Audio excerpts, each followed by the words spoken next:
Welcome to Sweet Life Beat Life. We hope this video helps. You'll start by confirming prerequisites. GitHub Desktop installed, signed in, and Copilot enabled on your GitHub account.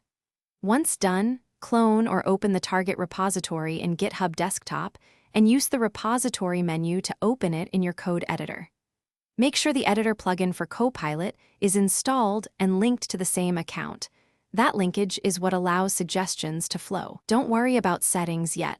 Focus on getting the repo and editor connected so Copilot can read your project context. Now enable GitHub Copilot inside your editor and confirm it's actively suggesting code.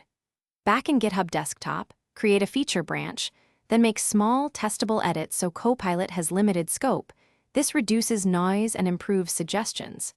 Use inline comments or function stubs to steer Copilot toward the behavior you want. Context matters. Once Copilot generates useful code, run tests or linting locally. Then stage only the intentional changes in Desktop. This keeps commit history clean and reviewable.